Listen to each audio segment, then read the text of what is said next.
Hello friends, कैसे हैं आप सब। स्वागत है आपका यूपीएससी एट होम प्रविशा के यूट्यूब प्लेटफॉर्म पे। हम जो यूपीएससी एंड यूपीपीसीएस की मेंस आंसर राइटिंग कर रहे हैं, जिसमें हमारा जो टारगेट है डेली 5 क्वेश्चन की आंसर राइटिंग करने का, उसी सीरीज़ में हमारा ये क्वेश्चन है जीएस पेपर फर्स्ट से। हमारी जो ये मेंस की सीरीज़ चल रही है वो यूपीएससी एंड यूपीपीसीएस के पीवाईक्यू पे बेस्ड है, जो कि करंट के साथ अपडेट करते हुए आप लोगों को कराई जा रही है। आप लोग चाहें तो इस सीरीज़ के माध्यम से अपनी मेंस की तैयारी को और बेहतर कर सकते हैं। जिस किसी को भी इसका पीडीएफ चाहिए वो हमारे टेलीग्राम हैंडल प्रविशा एलकेओ पर कांटेक्ट करके पीडीएफ को प्राप्त कर सकते हैं। और जो भी हमारे चैनल पर फर्स्ट टाइम विजिट किए हैं, जिनको हमारी वीडियो अच्छी लग रही है, वो हमारे चैनल को सब्सक्राइब कर लें और अपने फ्रेंड सर्किल में शेयर करें। तो आज का हम क्वेश्चन देखेंगे। क्वेश्चन क्या है?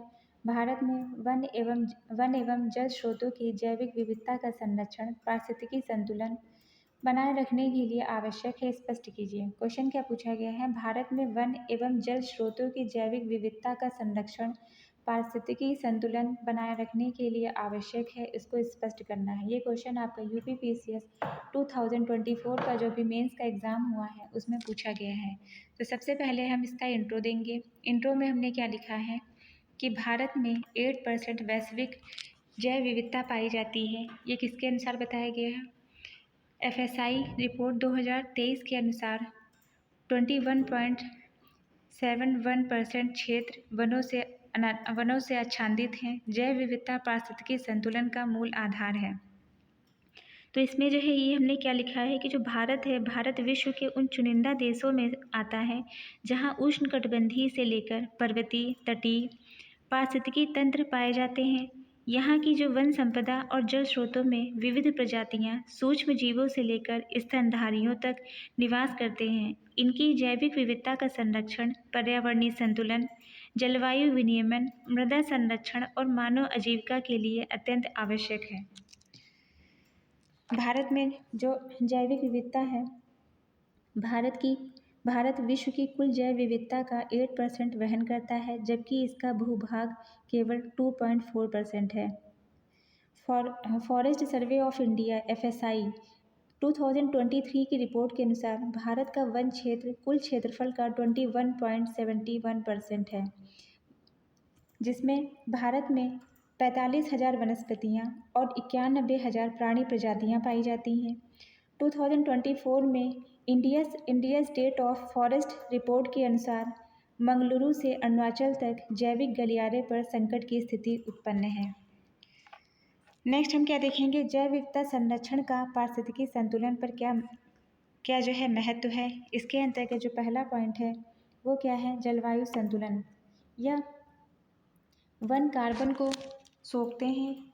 वन क्या करते हैं? जो फॉरेस्ट होते हैं वो कार्बन सिंक के रूप में कार्य करते हैं। जलवायु परिवर्तन को ये क्या करते हैं? नियंत्रित करते हैं।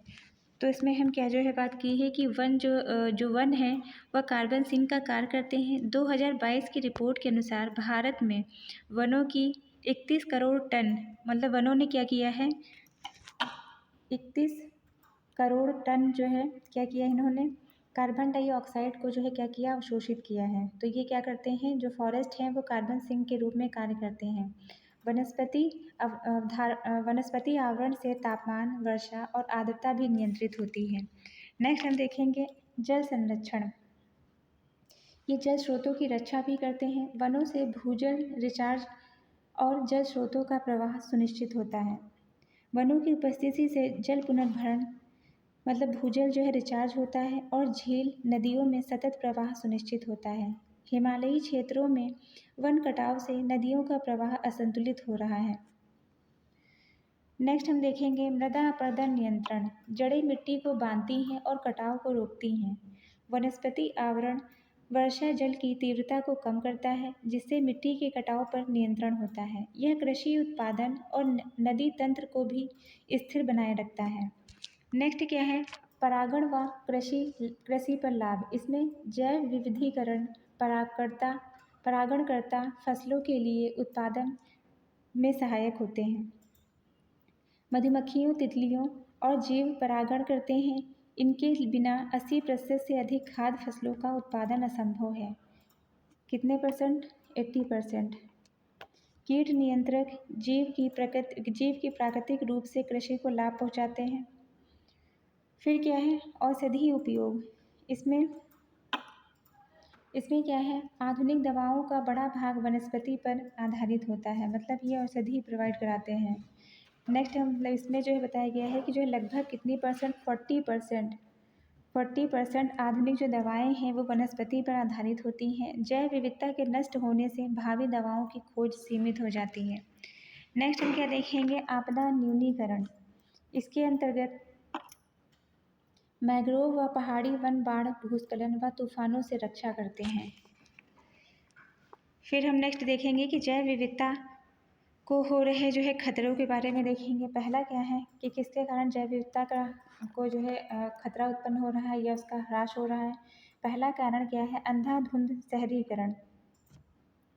इसमें जो है औद्योगिकरण और अवैध कटाई के कारण जो है ऐसा देखने को मिल रहा है। दूसरा क्या है, जल स्रोतों में प्रदूषण। इसका उदाहरण गंगा और यमुना के माध्यम से देखेंगे। फिर क्या है, अतिक्रमण और कृषि का विस्तार हो रहा है। प्रजातियों का जो है प्रवास हो रहा है और विलुप्तीकरण की कगार पर है।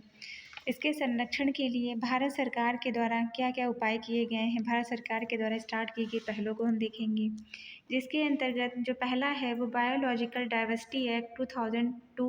इसमें क्या है, इसका उद्देश्य था स्थानीय एवं राष्ट्रीय स्तर पर जैव विविधता की रक्षा करना। दूसरा क्या है, कैंपा फंड। यह जो है किससे संबंधित है, यह वनों की पुनः स्थापना के लिए वित्तीय संसाधन है। नेक्स्ट क्या है, राष्ट्रीय वन नीति 1988। इसके अंतर्गत कुल 33% भूमि पर वनों की कटाई, वनों का जो है कुल जो 33% जो भूमि है उस पर वनों का जो है लक्ष्य रखा गया है। फिर क्या है, नेशनल बायोडाइवर्सिटी अथॉरिटी। यह नीति निर्माण और कार्यान्वयन से संबंधित है। तो ये हमने जो है क्वेश्चन का जो मेन बॉडी का पार्ट था उसको हमने डिटेल में देखा। अब हम इसका कंक्लूजन देखेंगे। अतः निष्कर्षतः यह कहा जा सकता है कि वन एवं जल स्रोतों की जैव विविधता का संरक्षण पर्यावरणीय संतुलन, मानव जीवन व सतत विकास के लिए अत्यावश्यक है। वन और जल स्रोतों की जो जैव विविधता है केवल प्राणियों का समूह नहीं, यह समग्र पारिस्थितिक तंत्र की रीढ़ है। यदि जैव विविधता संरक्षित रही तो पृथ्वी पर जीवन संतुलित रहेगा, अन्यथा जलवायु आपदा, खाद्य संकट और पारिस्थितिक असंतुलन अनिवार्य है। तो ये हमारा जो है क्वेश्चन कंप्लीट होता है, जो कि हमने लिया था जीएस पेपर फर्स्ट से। आप लोगों को हमारी जो ये मेंस की सीरीज़ चल रही है कैसी लग रही है हमारे कमेंट सेक्शन में ज़रूर बताइए। जिस किसी को भी इसका पीडीएफ चाहिए वो हमारे टेलीग्राम हैंडल प्रविशा LKO पर कांटेक्ट करके पीडीएफ को प्राप्त कर सकते हैं। तो ऐसे ही पढ़ते रहिए, लाइफ में आगे बढ़ते रहिए। यूपीएससी एट होम प्रविशा के साथ मेंस आंसर राइटिंग करते रहिए। Thank you.